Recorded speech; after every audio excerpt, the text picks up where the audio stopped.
I would like to invite Mr. Carlos Moedas, European Commissioner for Research, Science and Innovation. Mr. Moedas is the former Secretary of State of Portugal. He's an engineer, investment banker, politician. Welcome.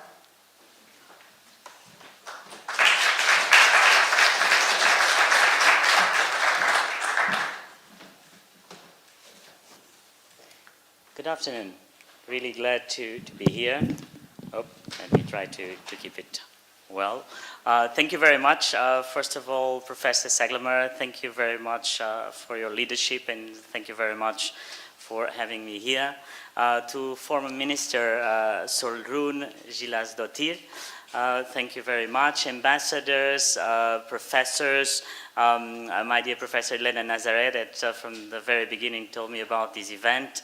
And it's very interesting because I was listening before coming here and thinking, how do you pronounce that? Do you pronounce that as the town of my region called EWORA?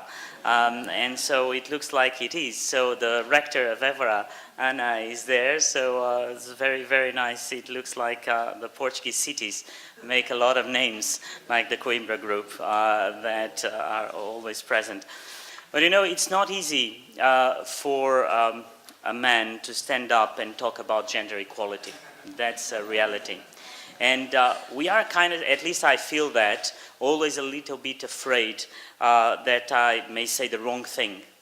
And that's bad, because I think that more men really need to stand up and to talk. And we need to be willing to make that mistake, that occasional mistake, and learn from it.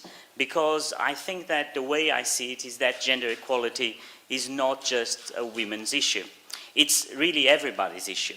Professor Seglemer, thank you really for having me here. And today marks a new chapter for EWORA, taking the organization to the next level after years of hard work and perseverance.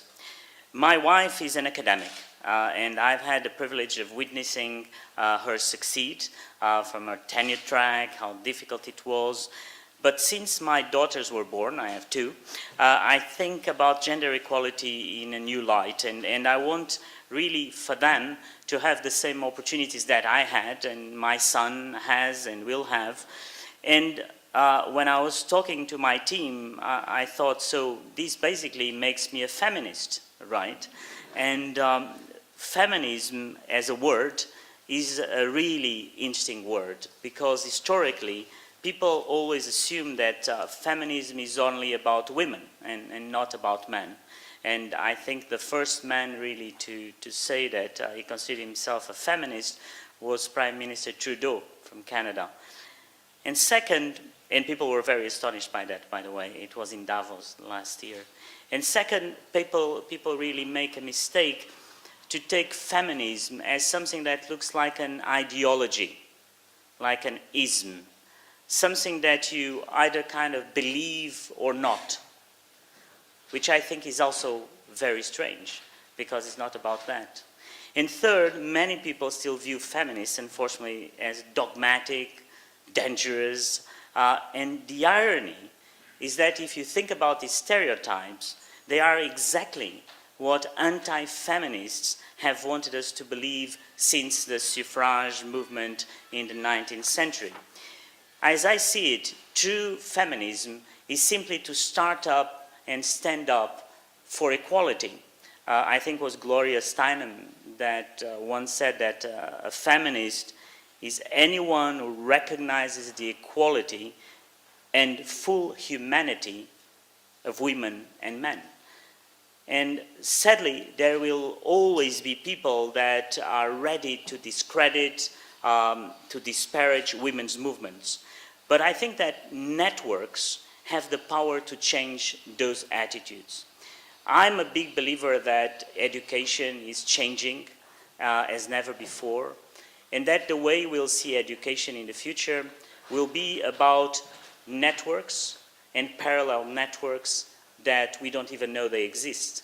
That eventually some of you that are rectors now, you will have troubles because your degrees will be modular and people will be in different networks. And so the name of the game will be what network do you really are part of, and how can you actually get value for society out of those networks. So EWORA is and will have that power of changing attitudes, the power to raise awareness and to demand change. When the word feminist first came into popular use, the suffragette, there was, I think, Emmeline Pankhurst and Josephine St. Pierre that were organizing at the time meetings and mobilizing women to action. They were at the time using the power of networks, the power of their networks, to call for action and to simply to have the right of self-determination, the right to vote, or the right to control their own property. Suffragettes didn't face a glass ceiling. I think, Professor, you were talking about the glass ceiling. When you think about it, they actually faced a stone fortress, a citadel reinforced with cement and steel and barbed wire and all that. So it's only thanks to those who persisted and united, often in the face of public outrage, that are offered and enduring a great courage, that we have seen incredible transformative progress in Europe. It is thanks to those who chipped away from tireless and cultural, legal and institutional sexism that we have anything resembling today as an equal society. And it's thanks to individuals and the power of their networks that demanding really change. And if you look back in the nearly 170 years since feminism, as we know it today, emerged into European consciousness, women have been to space, they've led nations, they have further actually get into scientific discovery, but women's networks are just as important now as they were then. Because the sexism women face in today's workplace, I think, but you tell me if I'm doing that occasional mistake, is today much more subtle, much more complex, and in a form that is very different from before. Men, if you look at the past, men have been able to network for more than 1,000 years, from the Roman bath to the golf courses today. And because my good friend and great speechwriter Laura is from Scotland, she was telling me that recently the story that a golf course in Scotland had a big problem because members of that golf course voted by a slim majority to keep women members out. This is really astonishing, I said to Laura, because Scotland is a nation where the First Minister is a woman. Something is still actually quite rare in Europe, but if this is the case, that these things can happen, then we're a long way from giving women really an equal place in European society. Still, in many fields, women work, but they are barely represented in the leadership. Let's take an example of business. How many of you know the number of CEOs today in the 500 best companies in the world? Talking about the Fortune 500 CEOs. There is 21 CEOs in the 500. And then there's the 479 others that are perplexed. And normally, men, what they say is that, and I kind of quote because I've heard it too many times, but we offer equal opportunities. We just can't find women.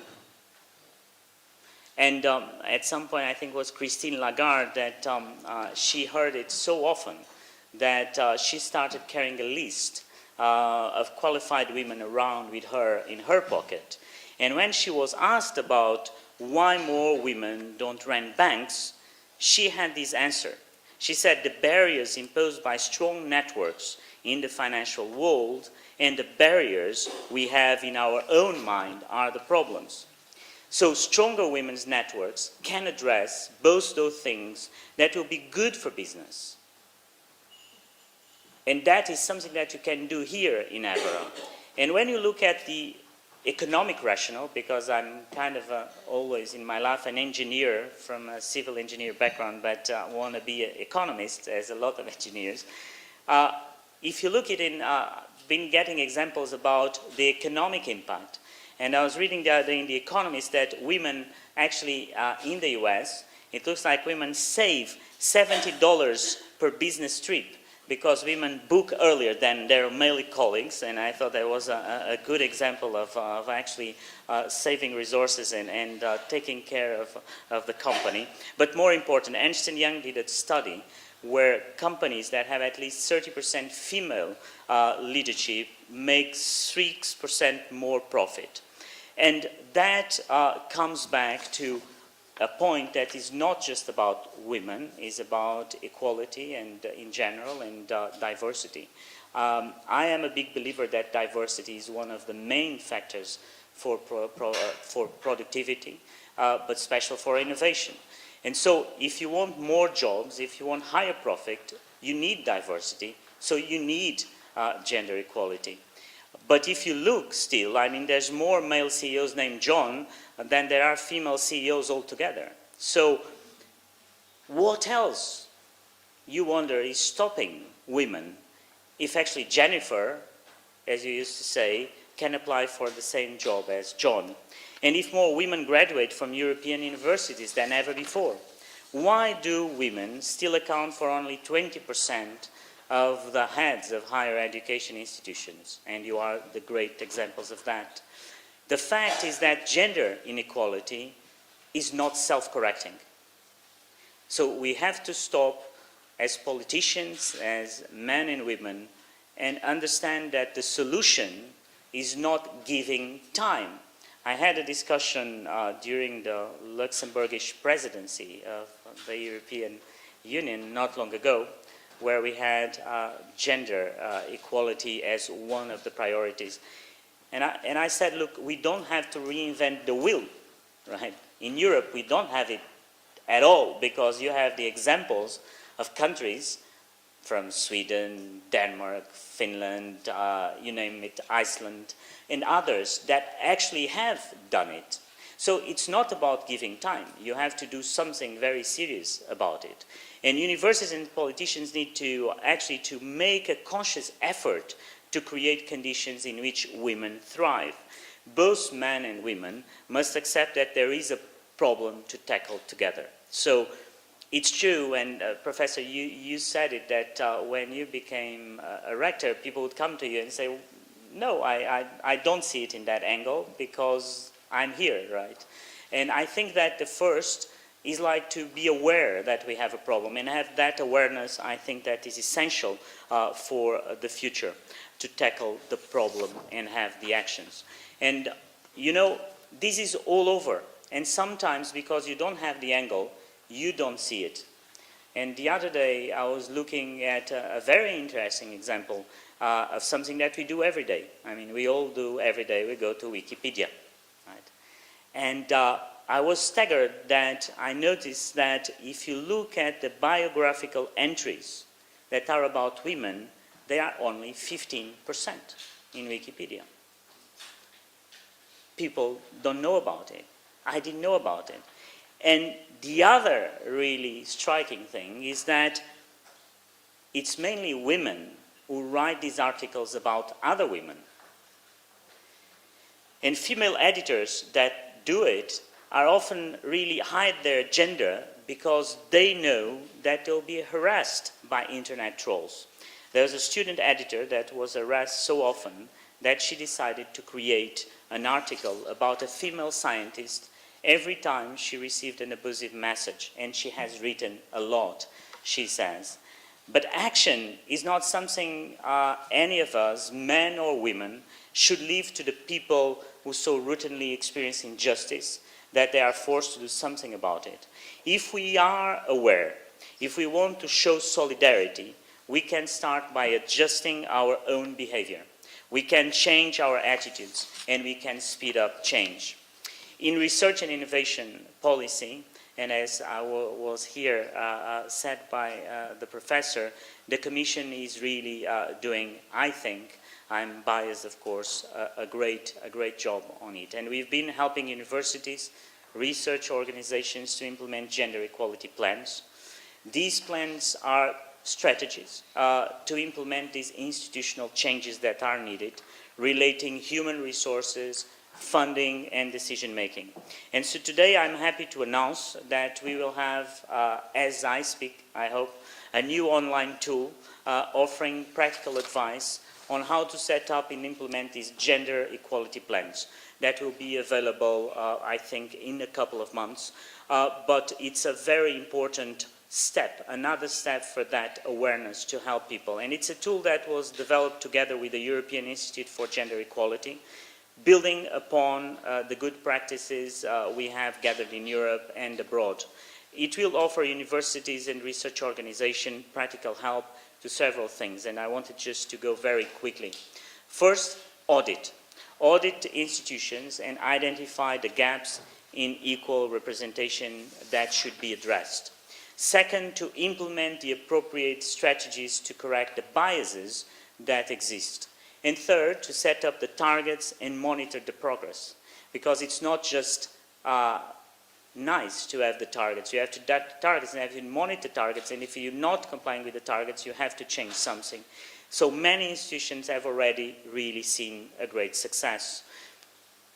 The improvement that we saw in election practices in Šiauliai University in Lithuania, where the percentage of women there on the university council in Lithuania went from 0, I think, in around 2011 to 36% in 2014. That's a great example of the use of these plans. Of course, rectors themselves play a key role in promoting gender equality. Professor Seglemer mandate as a rector was very unique because the number of women actually grew, I think, from around 15 or that to almost 30. So that was a big change. So I hope that EWORA will bring about similar trends across Europe. And I hope that you'll tell me how can I help you. And I hope you'll use the power of your network to make your voices heard in research policy making here and at home. So, ladies and gentlemen, I would like to conclude with the observation that with every new generation, feminism evolves. And today, feminism is really as much about breaking down the barriers of ethnicity, class, wealth, religion, and education as it is about gender.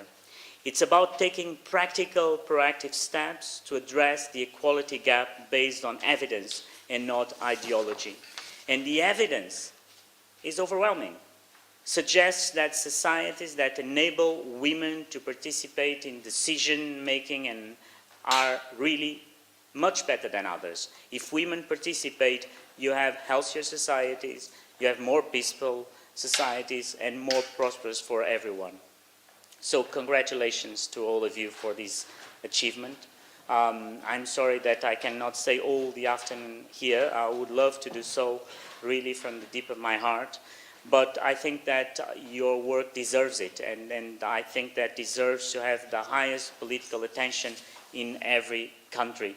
And I don't resist, because every time I talk about women and gender balance, I always tell that my preferred book of all my life is the memoirs of Madeleine Albright. And Madeleine Albright has this great book called Madam Secretary. And I think there's a couple of things that I really like about the book. And that one is that when she leaves for office and she finishes her job, Colin Powell is coming, and she leaves a note to Colin Powell saying, Colin, enjoy, this is the best job in the world. And you know, men will never write something like this, you know.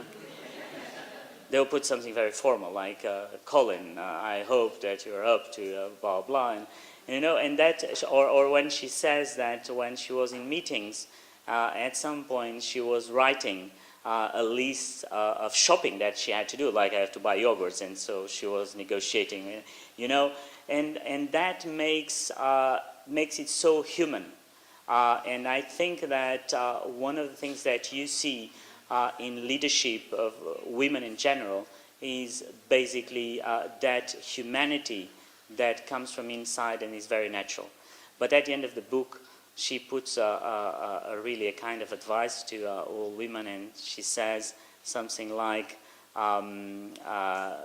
women that don't help other women should go to hell, or they have a place on hell. So I think that EWORA is the place where you help each other, that you help society, because as I said, this is not about women, it's about all of us. So thank you very much for the opportunity, and all the best for the rest of the afternoon.